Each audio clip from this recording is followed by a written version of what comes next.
Bismillahirrahmanirrahim. Elhamdülillah və salatu və selamu alə Rasulillah. Əmə bə'd. Ən birinci, həmişəki kimi Allah Taala'nın bizə verdiyi bütün nemətlərinə görə Allah Taala'ya çoxlu şükürlər olsun deyərək başlayıram. Və Allah Taala bizə böyük nemətlər verib. Və sonra bilirsiniz ki, qiyamət günü yaxınlaşdıqca əməl etmək çətinləşir, insanın niyyətində dəyişikliklər olur və ona görə də fikirlərində dəyişikliklər olur, çətinliklər çox olur. Yəni, qiyamət günü yaxınlaşdıqca fitnələr çoxalır, fəsadlar çoxalır və ona görə də insan bəzi məsələlər var ki, onları bilməlidir. Bilməlidir nəyə görə? Yəni, bu sözün mənası olur ki, əgər insan bilməsə, heç vaxt əməl edə bilməz. Mütləq şəkildə bilməlidir. Yəni, o nəsə eşitməklə deyil, eşitməlidir yox, bilməlidir. Yəni, elm odur ki, bir şeyi yəqinliklə bilmək lazımdır. Yəni, onun məqsədinlə bilmək lazımdır ki, o nə üçündür. Və bilirsiniz ki, qiyamət günü yaxınlaşdıqca insanlar arasında yəni, təqva azalır, Allahdan qorxu azalır, elm gedir, azalır və əməl edənlər azalır, danışanlar çoxalır, fəsad çoxalır və ona görə çoxlu ehtiyatlı olmaq lazımdır. Bəzi şeylər var ki, onları bilmək lazımdır. Və Ömər ibn Abdülaziz, rahmetullahi aleyhi, buyurur ki, kim bilsə ki, onun danışığında ona savab və əzab var, az danışardı, ancaq və ancaq özünə aid olan şeylər haqqında danışardı, lazımlı şeylər haqqında danışardı. Yəni, bilsəydi. Yəni, sən təsavvür et ki, yəni, ümumiyyətlə, bizim keçmiş, qızıl dövrümüz sələflər deyirik biz. Yəni, sələfi məzhəb deyil, təriqət deyil. Bunlar, bu təriqətlər, məzhəblər onu xüsusiləşdirmək istəyirlər ki, yəni ki, siz də bir təriqətsiniz, sələfi təriqəti. Biz də məsələn filan təriqəti, məzhəbi. Yox, hələ deyil, təriqət deyil. Bu Peyğəmbər sallallahu aleyhi və səlləmin yoludur. Və onun sahabələrinin yoludur. Yəni, onlar onun Peyğəmbər sallallahu aleyhi və səlləmdən öyrəniblər, müəllimləri olub. Allah onu seçib, göndərib Peyğəmbər sallallahu aleyhi və səlləmi, Muhammed sallallahu aleyhi və səlləmi və onlar da ondan öyrənib və əməl edib, düzgün başa düşüb və onu yayıblar. Biz də onları başa düşdüyü kimi, onların əməl etdiyi kimi etməliyik və bilirsiniz ki, hər bir alimin sözü Quran və sünnəyə uyğun olmalıdır. Və bu alimin sözü yəni, onlara müvafiqdir Quran və sünnəyə. Yəni. Və orada çoxlu ayətlər var, hədislər var bu barədə ki, insan etdiyi, danışdığı hər bir əmələ görə soruşulacaq və onlar haqqında nə deyil, məsuliyyət daşıyır. Və ona görə də əgər insan bilsəydi ki, deyil, insan bilsəydi ki, onun danışığında ona əzab veriləcək ya da ona savab yazılacaq, onda nə edərdi? Ona lazım olan şeyi danışardı və çox danışmazdı. Və indiki vaxtda xüsusən də görürsən ki, bu vəsilələr ki, yoxdur, yazmaq, internetdir, məlumatlanmaq, tez çatdırılması və hər şeyin, məsələn, əlçatan olması tez bir şəkildə tapırsan, yazırsan, ya paylaşırsan və hər şeyi yazırlar, hər şeyi danışırlar, hər məsələyə qarışırlar. Görürsən, adam siyasətdən danışır, görürsən, adam dindən danışır, görürsən, adam həkimlikdən danışır, görürsən, adam maşın təmirindən danışır, məsləhətlər verir. Da bunun məsləhət vermədiyi də yoxdur, sahə yoxdur. Danışmadığı sahə yoxdur. Hər şeyə rəy bildirir, hər bir məsələ tanıdı, tanımadı. Hətta bəzən görürsən ki, nəsə bir şey yazır ora, heç xəbəri yoxdur söhbətdən nədən gedir. Hansı ölkədə olub hadisə, heç bilmir. Hələ bir ki, yaşadığı yerdə olub. Məlumat yoxdur, adı danışır. Və onun o məsələlər ağır məsələlərdir. Sən nə qədər az danışsan, yəni, lazımı danışsan, sənin üçün xeyr olar. Və həmişə də yadında saxla, dediyin hər bir kəlmə yazılır və əgər sən onu da yazırsansa internetdə, yəni hansısa bir saytda, hansısa bir yerdə yazırsansa, onlar orada qalır. Sən telefonundan silirsən onları, yaddaşdan silirsən, amma onlar heç vaxt silinmir. Və sən öldükdən sonra onları kim siləcəkdir? Bax, təhlükəli şeylərdir. Ona görə də həmişə ehtiyatlı olmaq lazımdır. Nə danışırsansa, o danışıq sənə savab gətirsin. Yəni, o nədir? Savab gətirən danışıq odur ki, xeyir danışırsan, zikr edirsən, dua edirsən, Quran oxuyursan, əmin bil məruf, nahy anil munkar edirsən, insanlara gözəl nəsihət verirsən və sənə aid olan şeyləri danışırsan, sənə aid olmayan şeyləri danışmırsan, qeybət eləmirsən məsələn, yalan danışmırsan və s. kimi, yəni bunlar bəziləri gördüyünüz kimi savab verir, bəziləri nədir, cəzalandırır, ağır cəzalandırır. Ona görə də yəni bu şeydə fikir vermək lazımdır. Və həmçinin bu danışıb insanlar arasında nədir, güclü ixtilaflar salır. Yəni qardaşlar arasında, müsəlmanlar arasında, yəni o bu cür adamlar məsələn danışdıqca fitnə fəsad yayılır, nifrət dərinləşir. Sonra insanlar çox hamısı fikir verin. İnsanlar həmişə deyir ki, məsələn, əvvəl yaxşı idi, əvvəl yaxşı idi. Ya əvvəl niyə yaxşı idi? Ona baxmaq lazımdır. Yəni səbəblər var. O səbəbləri buraxanda o əvvəl yaxşı olan peşmançılığını çəkirsən ki, indi elə deyil. O səbəbləri buraxmaq olmaz. O səbəbləri də demək lazımdır. Və o səbəbləri buraxmamalısan. Və həmçinin insan təvazökar olmalıdır. Məsələn, dünya qapıları açılır, qiyamət gününün əlamətlərindəndir. Ticarət yaxınlaşmaq, yazının çoxalması, məsələn, kağızın çoxalması, yəni görürsən də, indi bir saatındadır. Bir də görürsən, tonlarla kağız yandırılmağa gedir. Heç yəni oxuyan da olmur, nədir? Və yaxud da meyvə pükürlər, meyvə tek edir. Yəni bu saat o qədər yayılıb ki, halbuki o vaxtı bir parça kağız nə qədər bahalı idi, nə qədər qiymətli idi. Və həmçinin insan buna, həmin bu dünya qapısı açılan vaxtı özünə qədər götürməlidir. Çünki İbrahim ibn Ədhəm rəhmətullah aleyhi gözəl bir sözü var. Deyir, kimin deyir, hərisliyi, təmahkarlığı az olarsa, o deyir, sadiq olar, düzgün olar, təmiz olar və təqvalı olar. Kimin ki, hərisliyi, təmahkarlığı çox olarsa, onun nədir, kədər, sıxıntı, yəni pis olar halı. Nəyə görə?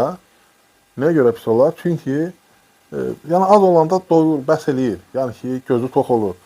Amma həris olanda, tamahkar olanda, qonşudan dala qaldım, filan şeydən, mənim üçün nəş yoxdur, artıq günahlara gidir, haramlara gidir, həm içəridə sıxıntı keçirir, həm artıq harama əl uzadır, yəni ona xeyir gətirmir. Ona görə də çox bu məsələlərə də fikir vermək lazımdır. Və həmçinin Həsən Basri rəhmətullah aleyh, Allah ona razı olsun, gözəl sahabələrin yanında ders alıb. Yəni böyük tabinlərdəndir. Yəni həm də Həsən Basri 1300 ildən çox bundan qabaq yaşayıb. Yəni həm də bəziləri ki, bunlar da tezə çıxan təriqətdir, bayaq dedik. Yox, əlhəmdə bizim kökümüz, bizim dəlillərimiz, sübutlarımız hamısı nədir? Görürsən, 1000 illərə gedir, 1000 ilə qabağa gedir. Əlhəmdə Həsən Basri rəhmətullah aleyhi sahabələrdən dərs alıb. Yəni sahabə böyük tabinlərdəndir. Və deyir, mən deyir, insanlar gördüm ki, onlar deyir, onlara dünyada nəsə verilibsə, yəni var dövlət, ona sevinməzdilər. Həddləşməzdilər, sevinməzdilər. Və onlardan dünyadan nəsə gedibsə, əlindən çıxıbsa, kədərlənməzdilər. Təsəvvür edirsən, gör nəfər insanlar olub ki, yəni dünya onlar üçün heç olub. Nə də gəlsəydi də, yəni getsəydi heç. Gəlsəydi də, onlara çoxlu var dövlət gəlsəydilər, həddlərini aşmazdılar. Yəni sevinməzdilər ona. Çünki bilirlər, onlar bilirlər ki, buna görə sorğu-sual var. Yəni insan təsəvvür elə bir anlıq özü oturub, özü hesaba çəksə ki, nə qazanıb, hardan alıb, hara verib, onları haqq hesabını özü-özündə aparsa, dəhşətə gələr, biraz təqvan oturub. Və ona görə də onlardan nə gedərsə, nə eləməzlər, kədərlənməzlər. Və həmçinin, dediyim kimi, elə vaxt olur ki, görürsən ki, insan təkcə var dövlətə fikir verməlidir, yəni gəlməsinə, getməsinə, həmçinin danışmağa fikir verməlidir, vəziyyətə baxmalıdır, fitnələrə qarışmaq olmaz. Buna görə də, nədir, tələflər, yəni keçmişdəkilər, nə eləyərdilər, həmin o qızıl dövründəki olan adamlar, fitnə vaxtı, yəni susmağa üstünlük verərdilər. Yəni, susmaq o deyil ki, heç nə danışmır. Yox, baxardılar. Görürlər, məsələn, burada ona qolaq asmayacaqlar, nəsə faydası olmayacaq fitnə ki, danışmazdılar. Yerində danışardılar, az danışardılar deyir və ona görə də deyir, bugün deyir, onların deyir, danışıqları qaldı yaddaşlarda. Az danışırdılar, düz danışırdılar, yerində danışırdılar, daha gözləmirdilər ki, neyi ispat eləsinlər. Səhərdən axşama da kimlər nəsə münaqişə eləsinlər. Və gözləyirlər, çünki hər bir şey Allahın izni iləndir. Hər bir şey, yəni Allahın izni iləndir və o elə şeylər var ki, biz bilmirik onları, Allah Subhanahu taala'nın hikmətindəndir. Kimləri imtahana çəkir, həmin o fitnələ kimlər savab qazanır, kimlər əzab qazanır, kimlər nəsə itirir, nəsə, yəni Allah bilir. Cəza alır bəlkə etdiyi əmələ görə. Sən bilmirsən, hər şeyi bilən Allahdır.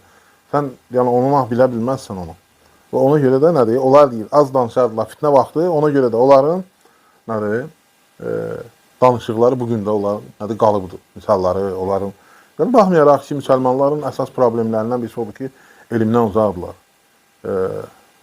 Bizim gözəl sözümüz var, yəni kitabda da yazılıbdır. O, dini qurumların buraxdığı bir kitab da var, xütbələr. O da gözəl bir söz vardır, xoşum gəldi çox. Deyir ki, elm müsəlmanların deyir, itmiş malıdır. Təsəvvür edin. Yəni, itmiş mal üçün nətər olar? İnsan, yəni belə bir şey, çox gözəl bir söz. Həqiqətən də biz onu itirmişik. Ən dəyərli maldır və yəni qiymətli bir, dəyərli bir maldır ki, biz onu itirmişik. Və nədir? Elm insanı ucaldır həm də. Və həmçinin insan qəlbinin təmiz olmasına fikir verməlidir. Çünki insanın qəlbi təmiz olsa, əməlləri də düz olur. Və məsələn, bəzi insan baxır ki, məsələn, namaz qılır, oruç tutur, sədaqə verir, həcc eləyir, amma qəlbi nədir? Xəstədir, qəlbində problem var. Bu da təhlükəli şeydir. Hətta o insanın son anda, yəni son nəfəsində ona pis, yəni sonluq nəsib eləyə bilər. Sən insanlar görmür onu. Onu həmişə insanlara qarşı qəlbin həmişə geniş olmalıdır. Görsən, qəlbin nə qədər geniş olmalıdır ki, nə qədər mərhəmətli olmalıdır ki, nə qədər sevgili olmalıdır, nə qədər düz olmalıdır, təmiz olmalıdır ki, sən bu çətinlik vaxtlarında geri hamısına yer verə bilərsən, səbr edə bilərsən, dözə bilərsən. Yəni, bizə deyirlər, geri adamın qəlbi böyük olsun, geniş olsun. Və onlar nədir? Ona görə də qəlbin, yəni baxırsan, zahiri əməlləri yaxşıdır. Yəni, baxırsan, oruç tutur, namazların qılır, zikir eləyir, Quran oxuyur, amma ki, qəlbi nədir? Xəstədir. Bu da təhlükəli şeydir. Çünki birinci, insan qəlbin təmizləməlidir, qəlbinə baxmalıdır. Və həmçinin cənnət əhlinin əməlləri var. Sən onları etmək lazımdır. Və biz bugün ondan geridə qalırıq. Keçmişdəki, qızıl dövrümüzdəkilərin, keçmişdəkilərin həyatdan baxsan, bunların hamısı onları eləyərdilər. Amma biz bugün onu eləyə bilmirik, çətinlik çəkirik, zəiflik göstəririk. Ki, o əhl-i cənnət kimlərdir? Deyir, valideynlərə hörmət eləyən, valideynlərə dəyər verən və qohumluq əlaqələrini birləşdirən, qonşuya yaxşılıq eləyən, yetimlərə, miskinlərə yaxşılıq eləyən, yardım eləyən və heyvanlara yaxşılıq eləyən. Subhanallah. Yəni, heyvanları da dəyərləndirmək. Yəni, onların da haqqı var. Yəni, onlar bəzən olur ki, insanlar asılı olur. Bəzi insanlar görürsən, yəni, onlara qarşı yəni, haqqına girirlər onların və onlara, məsələn, lazım olmasa belə onlara məsələn, öldürürlər, vururlar, məsələn, olmaz hələ. Onların da yəni nəyi var? Onların özlərinin yerinə haqqı var, onu da yerinə yetirmək lazımdır. Və həmçinin insan bayaq dedi ki, Resulullah s.ə.v də buyurur ki, mən sizin üçün deyir, məndən sonra şirk qoşmağınıza görə qorxmuram. Yəni ki, sizin qorxduğum şey dünyaya həris olarsınız və o dünya üzərində nə edəsiniz? Yarışmaya girərsiniz, öldürərsiniz bir-birinizi. Yəni, bu təhlükəli şeydir. Peyğəmbər s.ə.v göstərdi, dedi bunu. Və sonra da deyir, sizdən əvvəlkilər kimi həlak olar. Və görürsünüz ki, bayaq dediyim kimi, dünya qapısı açdıqda həris olur. İnsanlar artıq az qalır ki, bir-birini öldürsünlər, bir-birinə qarşı çıxsınlar. Və ona görə də burada da özünü islah eləməlisən. Və həmçinin insan, görürsünüz, sıxıntılar vaxtı çox qəzəblənir. Qəzəb təhlükəli şeydir. Peyğəmbər s.ə.v, Resulullah s.ə.v yanına bir kişi gəldi, dedi ki, ya Resulullah, mənə bir nəsiyyət elə. Resulullah s.ə.v dedi ki, əsəbləşmə, qəzəblənmə. Həmin adam bir də soruşdu, ya Resulullah, mənə bir nəsiyyət elə. Dedi, qəzəblənmə. Və o neçə dəfə təkrar elədi, Peyğəmbər s.ə.v dedi ki, qəzəblənmə. Qəzəblənmə. Və insan qəzəblənəndə gör nələr eləyir. Və bir də görürsən ki, gəlir ki, mən küfür söz danışmışam. Qəzəblənmə. Talaq vermişəm, istənmişəm, demişəm. Nə gəldi eləyir, hətta adam öldürür. Əsəbləşəndən özünə zərər vurur, xəstəliklər gəlir. Görür, bir dənə Peyğəmbər s.ə.v onun təbibliyinə bax, bir dənə sözü görür, nələri deyir. Və insan ona görə əsəbləşməməlidir. Sıxıntılar dövrü var. Düz bilirsiniz ki, indiki vaxt qiyamət gününə yaxınlaşdıqca insanı sıxan, əsəbləşdirən şeylər çox olur. Ağır imtihandır. Onu da bilirsiniz ki, Resulullah s.ə.v buyurur ki, o vaxtı dini əldə saxlamaq, kömürü əldə saxlamaq, yanar kömürü əldə saxlamaq kimidir və s. Və ona görə də bu vaxtda özünü geri qoruyub saxlayasan və ona görə də İbn Rəcəb rəhmətullah aleyhi deyir ki, etməli Əgər insan qəzəblənəndə haqqı deyirsə və ədalətli olursa, nədir? O nədir? İnsan o nəfsinə malik olan, yəni nəfsini qoruyub saxlaya bilən, idarə edən bir insandır. Hansı ki, o əsəbləşəndə nə gəldi deyir, nə olsa eləyir. Yəni, bu özün ədalətli olan və haqqı deyən və onları deyən adam nə olur? Nədir? Öz nəfsinə hakim olan birisidir. Ona görə də yəni, bu məsələlərdə insan bunları bilməlidir, öyrənməlidir, çalışmalıdır. Yəni, insan hətta qəzəblənəndə də özünə fikir verməlidir. Qəzəblənməməlidir. Sən qəzəbin heç nəyi həlləmir. Əksinə sənə həm cisimə, həm ətrafa sənə zərər verir, xeyir gətirmir. Və həmçinin keçmişlərdən birisi gözəl bir söz deyir. Dünya elə bil ki, deyir, sənin kölgön kimidir. Ona tərəf getdikdə sənə qaçır, uzaqlaşır. Yox, əgər deyir, onu tərk eləsən, sən geçsən, sənə dalınca gəlir. Gör dünya nə deyir, anlatırlar, başa salırlar. Ona görə də həmçinin yəni bu vaxtlarda, fitnə vaxtlarda, sıxıntılar vaxtlarında fitnələrdən qorunmaq üçün gecə namazı qılmaq. Gecə namazı insana çox kömək edir. Yəni, çox insanın islah olunması üçün, Allaha yaxınlaşması üçün, duaların qəbul olması üçün və fitnələrdən qorunur. Əlbəttə ki, onlara nur verilir. Və ona görə də bax, bu əməlləri qoruyub saxlamaq, yaxşı işlər görmək. Yəni, bu müəyyən şeylər idi. Xatırladım ki, faydalı olsun həm mənim özüm üçün, həm də sizin üçün. Allah Teala bizi bağışlasın, Allah bizə rəhm eləsin. Allah bizi eşidib faydalananlardan etsin, əməl edənlərdən etsin. Allah Teala bütün müsəlmanlara kömək olsun. Allah ölkəmizi əmin-aman içərisində etsin, xeyir içərisində etsin.